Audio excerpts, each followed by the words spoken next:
So when you approach him, obviously you seeked him out because you saw his performance and etc. that kind of aligns with yours.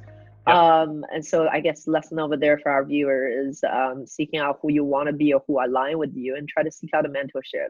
How did that first conversation went? Like, because he's obviously busy. If he's closing all these top sales, like that's a challenge sometimes I have, which is hmm coming into people who I super admire, let's say Ken McElroy or someone.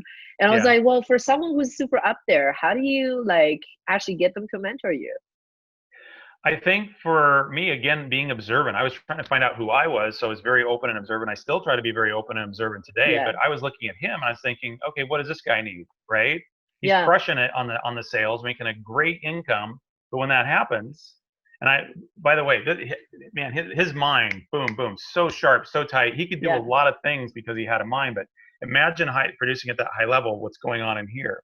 So yeah. being responsible and accountable and willing to learn, I could be there for him to start unloading his brain so that he could be more productive Mm, and more happy. He was I told you I was working 10, 12 hours a day. He was probably working 18 to 20 hours a day and wow. he was crushing it.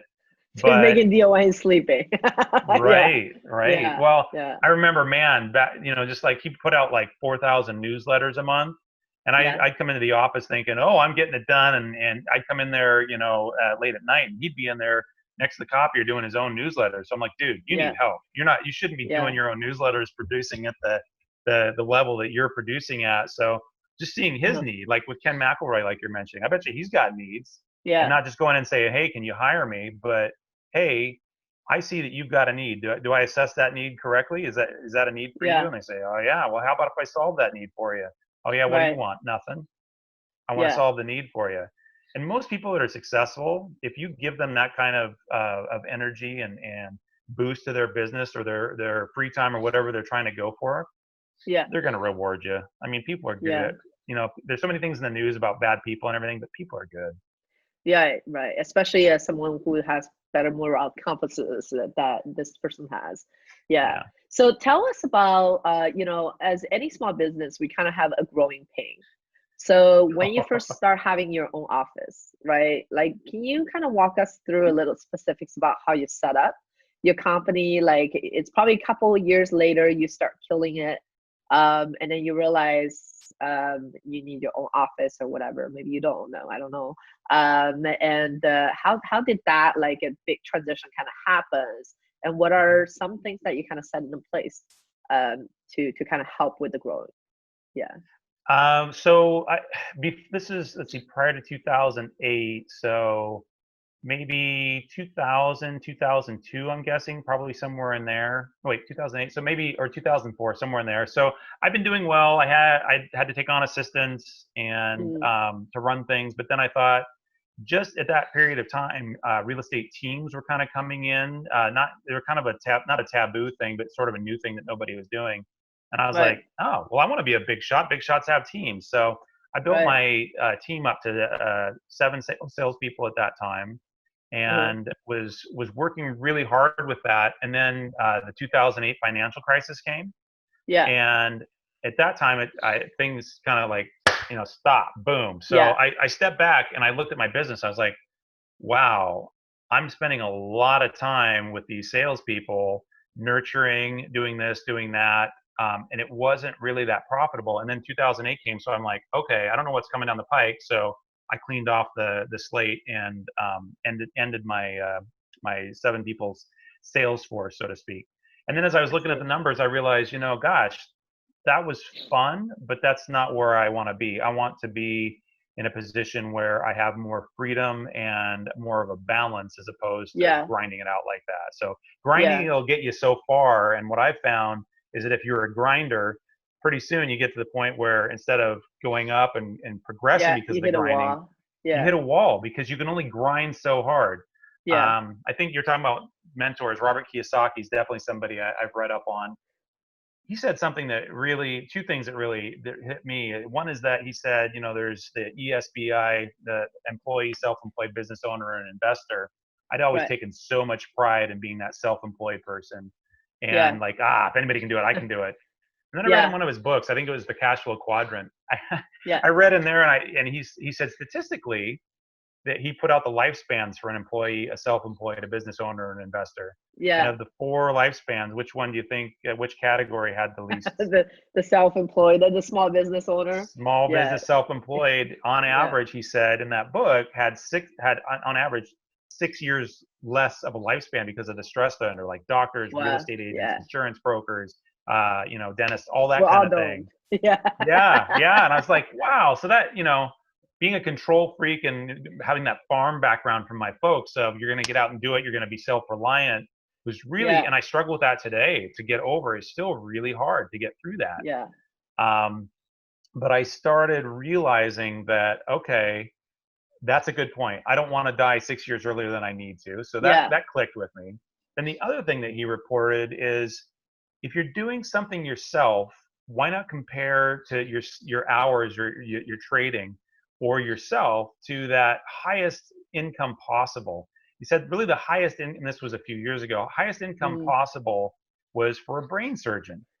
And a Yeah. brain surgeon had to go to work to school for so many years, and then Yeah. they have a very stressful lifestyle. They're in that S quadrant, right? High income Yeah. earners. But he Yeah. broke it down and he showed what kind of money that they were making for the hours they worked and the schooling they had to do. And here, one thing that I don't like to be told what to do, told what to do. And those guys are told what to do because there's a ceiling. They can only operate on so many brains at a time. Hmm. Granted, they're making $1 million a year at that time, which is Right. wow, but they're still capped. I didn't want to have Yeah. a cap on my income. So I was Yeah. like, yeah, I don't want to die 6 years earlier, and I don't want to have an Right. income and somebody telling me what to do all the time. So those are So, my big motivators to start seeing, okay, get outside of it. Don't be so yeah. controlling. You can have more than one business partner. So I Right. started branching out and having more business partners and I more see. trust in the world. So your limitation there was like A, you want to have control before. And then B, you were kind of probably working with only one set of business partner, giving you a high producing individual. Sometimes your partners slow you down, right? Mhm. Or maybe capped you at a capacity because you can only go so far with that particular partner at that level. But Right. you have another potential to tab, so you could have started a different partnerships or different geolocation or whatever, Right. and then that allows you to kind of split between the two. And I'm guessing you're leveraging your partner also for resources, like in terms of like their work, time, Hmm. and We leverage resources each as other. well. Yeah. Yeah. Yeah. So Yeah. especially early on, even today, division of labor. I Yeah. handle more of the accounting slash financial strategy, and he Okay. handles more of the deal acquisition for the most part. Okay. Perfect. Putting the deals together. So Did yeah. that So take you guys a while to kind of figure out who's like doing the best in the role? Like, did it take a couple of try? Like, how did you guys kind of arrive at? my business partner, is so laid back and relaxed that he really just kind of let me assert myself for how I wanted to do things. So Mhm. I think for most partnerships, there's a lot of back and forth and trial and error. There's Yeah. been a little bit with us, but not too much. We just kind of clicked with what we were with our personality types are Yeah. very complementary. Our Gotcha. skill Gotcha. sets are complementary too. So he's probably really good with the relationship building, and then perhaps not so detailed into the books, like books kills Yeah, him yeah, or something like that. Yeah, because I'm having a little bit my own conflict with books. I'm like, who can take this, right? right. But for you, I don't know how you love doing books, but maybe No, no, that's no, a no, no, strength you no. have. It goes back. No, no loving of books. Books are Good. my enemy. They are so Yeah. tough. No, it's more along the lines of that control issue, needing to Yeah. control and Okay. So understand the you know the books. numbers. Yeah. Right. I could call Exactly. him up right now and I'd say, "Hey, buddy. Hey, business partner. How much money do we have in the accounts today?" Like, Yeah. I don't know how much.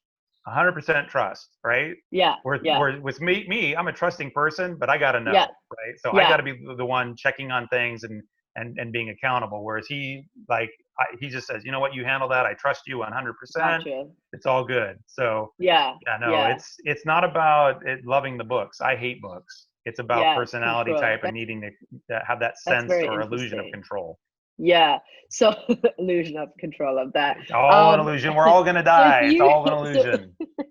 so if you hate the books and stuff, can you give us an insight on how big is your business now? Like I'm guessing you got like a couple hundred units now. And so tell us a little bit more, give us a little bit insight into how you set up your company, like how many employees you have, and what each of these positions that you feel are absolute key for someone who's starting small business and then kind of grow into. Yeah. Well, if your viewer is looking to start a business and grow it, Yeah. I could go off for hours about the structures that I have and what's working and what's not working, because Yeah. it's always in transition and always trying to figure it out. My Yeah. biggest advice: lead with revenue. I think so Yeah. many people try to set up the business and then figure out revenue later. I think Yeah. any business, like some of my mentors say, start a business and sell a product before you have the product to see how people Right. like it, right? It's Yeah. kind of the same thing with revenue. If you're going out and getting an accountant right away and a bookkeeper right away and a marketing strategist and this and that and the other thing, where's the revenue coming from? You got to Right. generate it first. You got to lead with revenue. So as your time becomes more valuable than the money that you have, that's when Hmm. you start spending money and delegating out to other people. And Yeah. when I was young and didn't have everything going on that I have now, it was Hmm. possible through hustle to do everything. Yeah. Now I do it better with the more people helping me, the better, and Yeah. opening my mind up that I'm not the only one that can do it. In fact, other people can do it better. So Yeah. lead with revenue, and when your time gets more valuable, start putting things out. So Right. I've got an accountant now. I've got a tax preparer. I've got an attorney. I've got uh, two sales agents for helping do the property management and stuff with my local Hmm. business. Then I've got businesses in other areas as well that I hire that stuff out. So Yeah. all together, I don't know, I probably have 15 or 20 people on my team that I'm in some way supporting through my Yeah. enterprises and what I'm doing, but I don't have any employees except myself. That's very interesting. So essentially, you took the kind of more the vendor contractor partnership, that type of approach versus taking on a full-time employee. Is Yeah. there any particular reason for that particular choice? I'm not a very good compliance guy. I don't like rules. So if I bring Mm, on employees, there's so many hoops to jump through and so many yeah. things that you have to do that I would rather give up, which is hard for me to say, give up some control because you have more control over an employee. And that's Yeah. why I have contractors that I hire, because Yeah. they can handle their own taxes, their own unemployment, their own FICA, all those different things. I don't Right. have to worry about it. And if I don't like them, I hire the next person. Right. So Right. You there's not, I switch a just don't like, vendor yeah, I just don't like commitments. the commit. Yeah, I'm committed to my wife, and that's it. I don't Yeah. like these other relationships. No. Yeah. Yeah. Yeah, I mean, Now, commitment's important, but it's just easier. yeah. And then now I understand, switching gear a little bit, you now have a family. You have two lovely kids, and a wife. So did that bring any changes, transition, make you think about your business, how you run it? Huge. Yeah. So met my wife through selling real estate. It's a big surprise there when you're Oh, working 7 days a week, 10 to 12 hours a day, right? So the only people you're meeting are the people you're working with. So met my yeah. wife, and we had a family and kids. Boom! Talk about like a reality hit. So kids Yeah. have helped me grow my business in such a way that's unfathomable. When they first came around, I thought they were destroying my business because I could Yeah. no longer do 12 to 14 hours a day every Right. day and have the Yeah. time, let alone the energy for my kids, right? Right. So having my time at work basically at least cut by a third or more Yeah. made me realize, oh wow, okay, I'm still that S quadrant dude trying to do everything myself and getting, like societally speaking, getting Yeah. amazing results, but at what cost? Yeah. So it made me really, really, really reevaluate what I'm doing. So my business now does not look like what it looked like prior to kids. Prior to kids, what is it? BK Yeah. before kids. What Uh, so what kind of like what tell us a little bit more about that transition. Like what did you kind of do? Obviously there's a moment that were like, wow, I can't work 14 hours. Like in fact, when you have a baby, I have yeah, one, so I know yeah. that you could literally work like maybe like 2 or 3 hours sometimes, right? hmm So how did you kind of combat that, and what did you change in your business? I'd say it's still evolving. I'm still finding out who Yeah, I am, and every day is like a new day of trying to figure out which direction to right. steer the ship. But the biggest difference between BK, before kids, and after kids is that I had to figure out ways to leverage my time Hmm. and also my brain power. Remember, I talked about my Yeah, second mentor that was really able to launch my career. Well, I was able to yeah, leverage his brain time and help him, and then I needed some of that for myself. So I really yeah. realized, okay, having an accountant is good, having a bookkeeper is good, having Hmm. people that I can count on is good.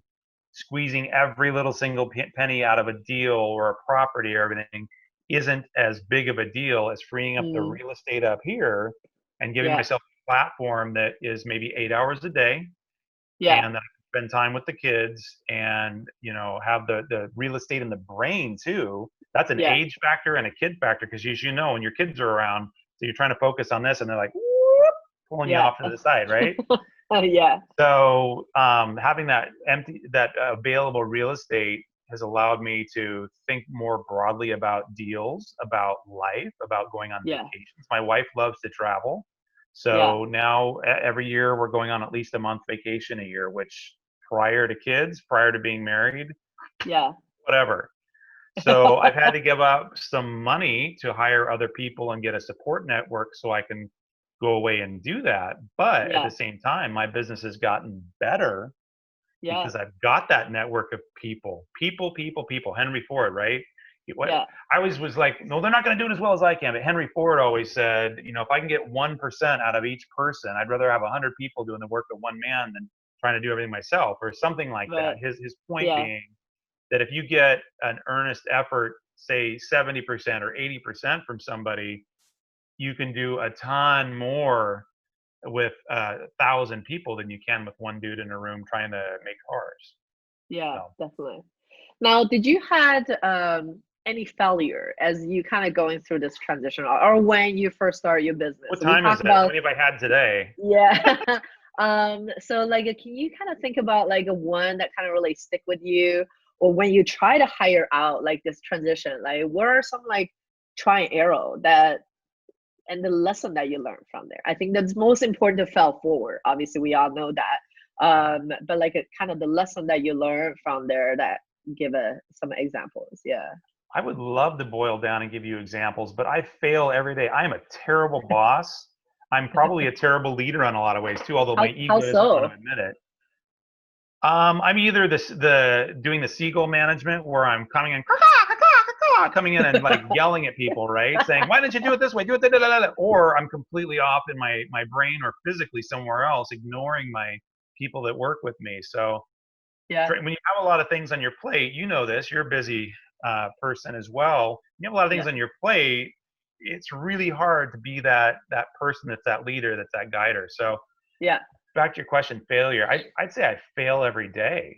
My goal is to just succeed more and move forward in increments every day, as opposed Yeah. to failing backwards. As long as you're failing forwards, yeah, I mean, it depends on what you call a failure too. Like we're in the middle of this coronavirus thing right now, Yeah. and I had a big deal on the table that I'd spent a lot of money and a lot of time going for, and I had to put it on Right. hold right now. And that might Right. be on hold forever, like it's a dead deal, or maybe it's a failure because that money and that time I can never get back. But you know what? I Hmm. learned a lot in the process, and that's going to help Yeah. me fail forward. I'm going to use that term you gave me. Thank you. Fail forward. Yeah. Yeah. So, gotcha. So I guess also kind of looking into your day. What is your day like? Like giving someone who's busy now, you're super conscious of your time. Do you kind of chunk it up? Like, is there a certain routine that really kind of helps you anchor your day, in terms of habits and etc.? Yeah. There's a routine that I try to do, and it's changing and evolving. I've been reading about again that hustle, that grind, and just the business, the business, the business, the business. Doing Yeah. all that, I found myself this last November at a my doctor visit.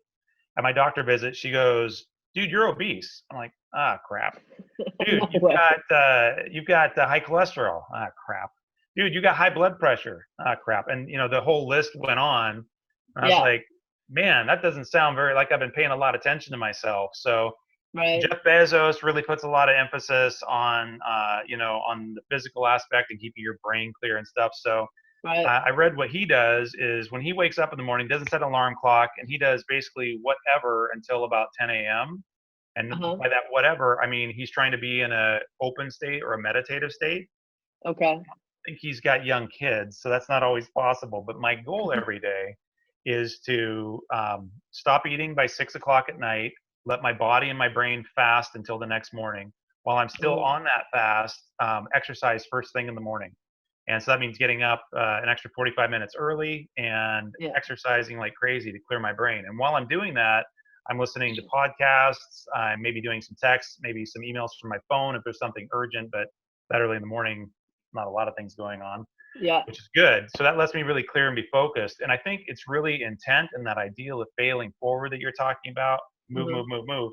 I could easily get up and stir the pot every day and be super busy. Like, oh Yeah. man, I feel really good. I did so many things, and at the end of Yeah. the day, I'd be like, wow, I worked hard today. And my dad, especially being a farmer, would be really, or farmer background, would be super, super, super proud of me, man. Like, you got calluses on your hand. You worked hard today. Yeah. But I realize the more and more that I try to protect my time, Yeah. there's big level decisions, and that's one thing that Jeff Bezos does. He makes Mm. high level decisions before noon in the day, and then the Right. rest of the day he just spends trying to kind of handle things as they come in. So I've been Yeah. really focusing on handling the big guy. Where's the next step that we're taking? What's the next move forward in the mornings while I'm fresh and Uh-huh. I haven't eaten and I've exercised? I make my best decisions there, and it's that time of day that I try to focus on what am I going to try to accomplish this day that's going to move me forward. Not going to Hmm. keep things stirring, not going to keep Right. things Right. moving. I Just need to keep hire that busy. out to Yeah. other people, not Yeah. keeping this going, but what's going to take me to that next level.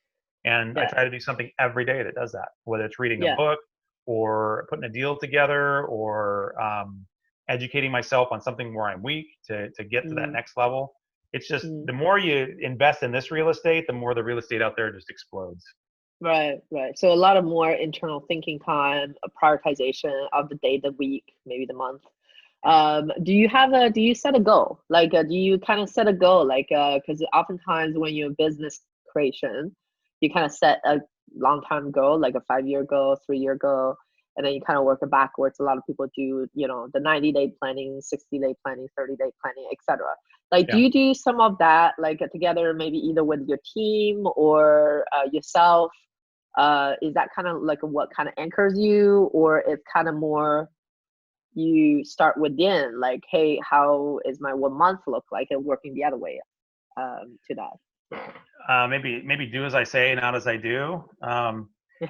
I'd say like if there's an issue with the runnings of my company, then I'll have a goal to fix that issue, and I'll work with the Yeah. necessary people to fix that. Yeah. And I'd say my last big goal that I had was to increase my portfolio to X Yeah. number of doors.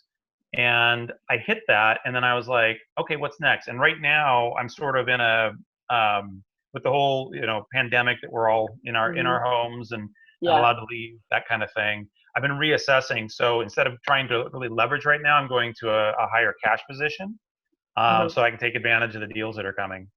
And well, and also Gotcha. stay liquid because I've had several tenants contact me. Hey, I can't make rent this month. I don't know when the job market's going to return, so that people are going to Uh-huh. be able to meet their obligations with me, so that I can meet my obligations. So I'm going very Mm. cash heavy right now. Very getting prepared for deals and also getting prepared for weathering the storm, so to speak. So back to your question, though, as far as what do I do for planning, all the time. Yeah. I've always got a goal that I'm trying to achieve for, because Hmm. otherwise, like I was talking about earlier, you can get Right. caught up in just the day to day of grinding things out. Yeah. So Yeah. right now, my goal is to survive the financial storm. I rocked the 2008 financial storm, so I have confidence I'll Mm. do so again. Yeah. I'm always focused on cash flow and always focused on cash flow. Yeah. So I had a lot of friends in the 2008 financial crisis, probably 40 builders and developers and that kind of thing that got wiped out during that, and they never Yeah. came back. And I don't want to be that Yeah. statistic. So my focus is on staying liquid, staying cash flow, keeping the leverage balanced, and just Mm. steering the ship. How come they never came back? Like if everything failed, do you kind of have the confidence that you can come back, or are you at the stage where you feel like failure to that catastrophic level is perhaps not there because you weren't over leveraged or etc. Yeah, I think they didn't come back because they worked really hard and made really good money, but it they got slapped in the face, like lost Mm. everything, went into debt. I mean, had some serious problems from it. So Yeah, it was no joke. yeah, So I've been, especially leading up to 2008. Actually, that's kind of interesting. You kind of sparked a memory in my head. Leading up to 2008, a lot of my colleagues and friends and stuff would tease me about how yeah, under leveraged I was. My comfort level for leverage is about 50 to 60%, yeah, meaning bank debt, other debt in comparison to my equity position. And that rode me through the storm. And that's still kind of where I'm yeah, at today, is that 50 to 60% equity is a comfortable position. And they were teasing me because they're like, real estate's going up 20% this year. What are you doing? Blah, blah, blah, blah, blah. So I was like, okay, well, that yeah. works for you, but historically it doesn't. And there's always corrections. So I So think just not leverage. Yeah, yeah. Like a leverage, making sure that you leverage appropriately. Yeah, leverage appropriately. And when you're a builder, you might have, several $1 million in loans out there. And if those buildings don't get built, you're done. And a lot yeah, of the builders, they had their loans yanked from them. They had a product they could finish and still break even or right, lose a little bit, but they had the bank stop. right. So controlling That your was the your problem. flow, controlling your cash flow and your finances, and trying to have MSOIB. Have I talked Yeah. about MSOIB with you? No, no. That's We my gotta put that in acronym, the notes. MSOIB, multiple streams of Of income, baby, income. Yes, multiple streams of yes. income, Yeah, and that's kept me going. I'm more yeah. leveraged right now than I would like to be going into where we're at, Hmm. but at the same token, I'm still conservative by a lot of my peers. Yeah, with a lot of Yeah, cash flow. Yeah, yeah. great. That's really good. So wrapping it up, we kind of always ask that, given that you have children, what are the things that you're doing to kind of educate them to pass on like Ooh, the good wisdom that you I learned from your like that. business? I like Yeah. that. This morning is a perfect example, and it's small, but I know that statistically, I plan to leave an estate to my kids when I go, and I know that Hmm. statistically, kids that inherit the wealth, I believe it's 60 some percent blow it by their generation, and the third generation, it's over 90% that blow it. And I think Wow. that when you don't earn it, you don't appreciate it, and you don't Right. get to understand how to be a good steward of an estate, so to speak, Yeah. or a business. So this morning, I think is a great example of what I'm trying to do with my son, and there was a lot of tears involved. Um, Hmm. he cried a little too, I think, but he's got one of those little Oh, leapfrogs. you cried. No, I I'm see. teasing a little bit. I see. He's got a little leapfrog, and there's a game on there that he wants, and it's $10. And I Yeah. said, okay, buddy. So how are we going to get that? Because it costs $10. Right. And he said, well, you're going to buy it for me. And I said, no, I'm not going to buy it for you. So how are you going to get the leapfrog game? He said, well, I think I'll go to my piggy bank and I'll give you $10 and you can buy it for me. And I said, well, that would be pretty good, but you're 5 now and you're at a point where you need to start learning about the value of money. And he Yeah. looked at me and said, what do you mean? I want that game over there. That's all I care about. Give me Right. the game. Yeah. I said, I'll give you the game if you can earn the $10. So then we started talking about how to earn the $10 because up to this point, being 5, he has, money, but Right. all of it's been just given to him. Oh, it's your birthday. Right. Here's $10. Oh, it's this. Here's $10. Here's a Valentine from grandma, which is Yeah. great and fun, but it doesn't teach them anything about what it means to earn it. So I really want to Right. instill them earning the money and understanding what goes into money as opposed Yeah. to, okay, daddy's dead. Here's the money. Go blow it. Yeah. So I said, you can't take the money out of your piggy bank. You have to figure out where to get that $10. What are you going to do? Again, Yeah. just blank face. So I said, Daddy can give you some chores to do and you can earn that money. And the first thing that I told him this morning was, okay, there's pine cones all over the yard because we had a windstorm recently. You can Yeah. go and pick up pine cones. And if you fill this recycle bin, I'll give you $2. And he Yeah. said, but I need $10. I said, exactly. So we're in the process now. He's going to go out later today, probably after this call. He's going to Yeah. go pick up pine cones and earn his $2. Then we'll figure out another way to earn $2. And do I have the $10? Yeah, I could probably afford it. Does he have the $10? Yeah. Yeah, he could probably afford it. But I want him to understand the value The of money chores. and what it means to earn money or create money. We'll get into how to create it without your physical labor later. But first things first, he needs Yeah. to understand there's a value behind where that purchasing power comes Kind of from. working. Yeah. Okay. That's good. That's good. That's awesome. Well, awesome. Well, thank you so much, Aaron, for joining us today. I think we're My just pleasure. about to wrap up our interviews over here. Now, last question for you is, where can we find you in the real world, I guess? How can we contact them? Like, how can we contact you? Mhm. Or if you'd rather not be contacted, I don't we're want gonna anybody to put this know over me. here. No, I'm in a people business for sure. So the more people I meet and Yeah, connect with, either on social or in person or whatever, I love it. And just like I was telling you earlier in our discussion about the lady that I was able to help with the yeah, in 5 years going from renter with no savings to owning a home free and clear and in her dream home. yeah, Um, I love that. Even if I'm not directly helping somebody, if it's just a yeah, discussion and watching that light turn in somebody, I love that. yeah. So my name is spelled kind of uniquely, so you can find me at Arron.net is the easiest, Yep, which we'll put in. ARRON.net. Yeah, you can maybe put Awesome. that in. I'm on Facebook, Renfrew Real Estate at Facebook, or Arron at Facebook. I'm pretty easy to find because of the ARRON in Seattle. Nobody Yeah, else. I've always been down on my dad about that, but how many people have their first name as a website, right? yeah, I do. exactly. Yeah. But I do wake up in the middle of the night saying ARRON because my wife's like, "What are you spelling your name for?" I'm like, because I spell it every day so many times. I Yeah, thank you, Dad, but it's yeah. worked out well. That's awesome. So, and then you have your logo in the back. So it's Renfrew, your there Oh, you here we go, go. Yeah, Renfrew Estate. And that's how we contact you over here.